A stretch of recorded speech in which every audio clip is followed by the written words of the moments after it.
আসসালামু আলাইকুম প্রিয় পানিশ্বরবাসী, আগামীকাল আমাদের বেগম খালেদা জিয়ার শক্তি দিবসের উপলক্ষে আমাদের যুব দলের আমার বড় ভাই এবং কিছু বলবেন, আপনারা মনোযোগ দিয়ে কথাগুলো শুনবেন দাওয়াতের বিষয়ে।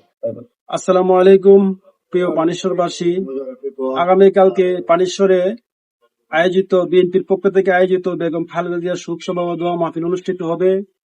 দোয়া মাহফিলে উপস্থিত থাকবেন বিএনপি জোটের মনোনীত প্রার্থী আল্লামা জুনায়েদুল হাবিবি, দোয়া পরিচালনা করবেন। এখানে উপস্থিত থাকবেন বিএনপির জাতীয় নির্বাহী কমিটির সদস্য এবং পানিশ্বরের সন্তান শেখ মোহাম্মদ শামীম ভাই, উপস্থিত থাকবেন জেলা বিএনপির উপদেষ্টা মন্ডলীর সদস্যগণ এবং উপস্থিত থাকবেন বিএনপির বিভিন্ন স্তরের নেতৃবৃন্দ। আপনারা সবাই উপস্থিত থাকবেন থেকে অনুষ্ঠানটি সফল এবং সুন্দর করবেন।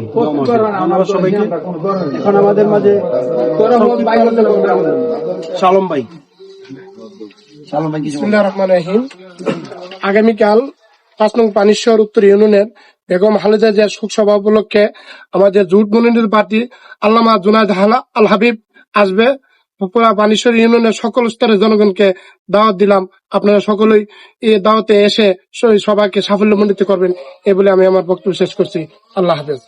বিসমিল্লাহির রহমানির রহিম।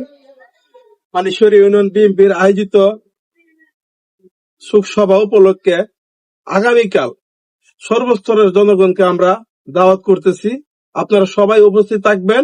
দেশনেত্রী বেগম খালেদা জিয়ার শোক সভায় আমরা একসাথে সবাই ওনার জন্য দোয়া করব, আল্লাহ পাক যেন ওনাকে পরপরে জান্নাত নসিব করে।